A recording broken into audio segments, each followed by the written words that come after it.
আসসালামু আলাইকুম। পাট পেঁয়াজের রাজধানী খ্যাত জেলা ফরিদপুর থেকে সবাইকে স্বাগত জানাচ্ছি। আজকে 27শে জুলাই 2026 রোজ সোমবার। রয়েছি ফরিদপুর জেলার সালথা উপজেলার বালিয়াবাজার হাটে। আজকে কত করে যাচ্ছে পেঁয়াজের দাম বরাবরের মতো আজকে জানিয়ে দেওয়া হবে। দর্শক, তার আগে বলে নিই, আপনি যদি এই চ্যানেলে নতুন হয়ে থাকেন অবশ্যই চ্যানেলটিকে সাবস্ক্রাইব করুন, লাইক করুন এবং কমেন্ট করে জানিয়ে দিন কোথা থেকে দেখছেন এবং শুনছেন এবং আপনাদের বাজারে কত করে যাচ্ছে পেঁয়াজের দাম। দর্শক, বরাবরের মতোই কিন্তু আজ দুহাটে পেঁয়াজের দাম কিন্তু একটু বেড়েছে। আজকে সর্বশেষ কত রয়েছে চলুন একটু জেনে দেখি। তো প্রথমেই আমার সামনে একটা রসুন দেখতে পারলাম। এই হাটে যদিও আসলে রসুনের বাজারটা ওইভাবে নেই এবং লোকও আসলে কম পাওয়া যায়। ইনি আসলে রসুনের দাম চেয়েছিল হচ্ছে আপনার 2500 টাকা। ওনাকে দাম বলা হয়েছে 1800 টাকা। উনি বলছেন যে 2200 টাকা হলে রসুনটা আসলে বিক্রি করব। তো চলুন আজকে পেঁয়াজের দাম কত করে রয়েছে একটু জেনে দেখবো। 1450। আরে রে, 1500 টাকা লেখছে।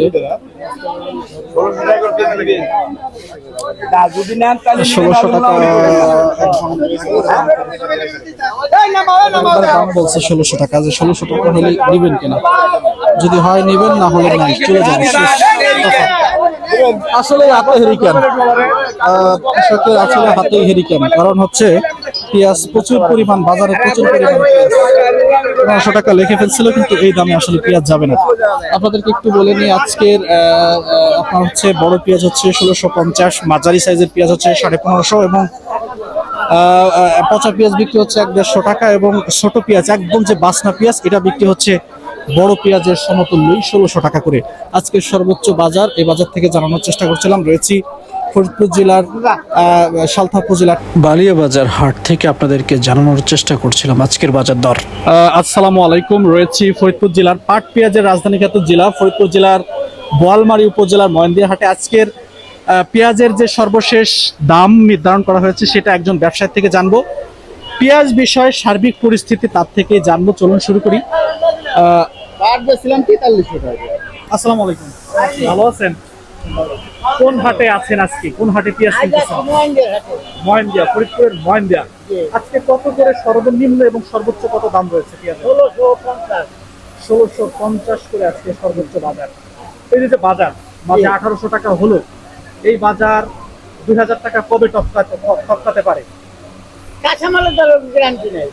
গ্যারান্টি নাই। আর আরেকটা প্রশ্ন হচ্ছে, বর্তমানে আমদানি কেমন আছে বাজারে? আমদানির মধ্যে একটু হালকা কম। এইভাবেই কি হয় নাকি মাঝে মাঝে একটু বেশি মাঝে কম মাঝে বেশি বেশি কমে যায়, কমে যায়? কমলি বেড়ে যায়। কৃষকদের কোনো কিছু কি বলার আছে, যে কোনো কিছু সাজেশন দেওয়ার আছে নাকি? কৃষকের তো ধরেন এই মাল যদি 2000 আছে তা তো লস এবছর, কারণ যেভাবে করছে ওইটাই এই কৃষকের এই যে ফলন হয়েছে তারপরে কোনো একটা লস, পয়সার জন্য লস। কথার কারণে হচ্ছে ব্যাপক। কথার হার কেমন? অনেক শতকরা 40-15%। শতকরা তার 100 মনের ভিতরে 40 মন পচে শেষ হয়ে গেছে, যার কারণে হচ্ছে বাজার পরিস্থিতি এখন অনেকটা হিমশিম। আগামীতে মনে হয় এখন খাবে। বাজার অনেক লাইনে হয়ে গেছে। তার মানে সরকার যে বলছিল যে বাংলাদেশ পেঁয়াজের চাহিদা স্বয়ং সম্পূর্ণ, কিন্তু এই স্বয়ং সম্পূর্ণ এখনো ধরে রাখতে পারবে কিনা সেটা নিয়ে এখন প্রশ্ন আছে। লাখটা মিলে বাজার দাম খেয়ে যাবে।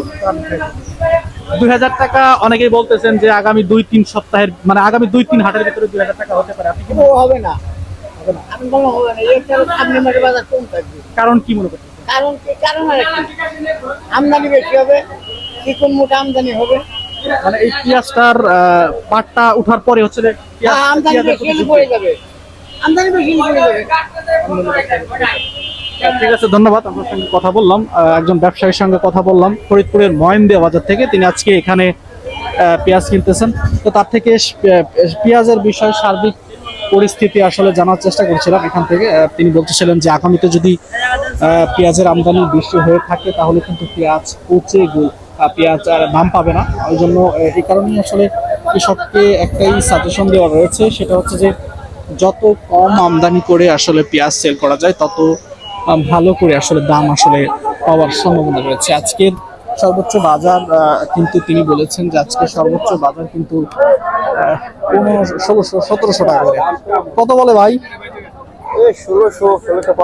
1650 আজকের সর্বোচ্চ বাজার 1700 টাকা কিন্তু এই মুহূর্তে হয়ে গেছে। ব্যবসায়ী যারা, অনেক ব্যবসায়ী দেখলাম যে পেঁয়াজ আসলে কিনতে পারছে না, অনেক কম কিনে রেখেছে। তিনারা বলতেছেন যে আজকের পেঁয়াজের বাজারটা একটু চড়া, যার কারণে হচ্ছে। ঠিক আছে, ধন্যবাদ, দেখা হবে।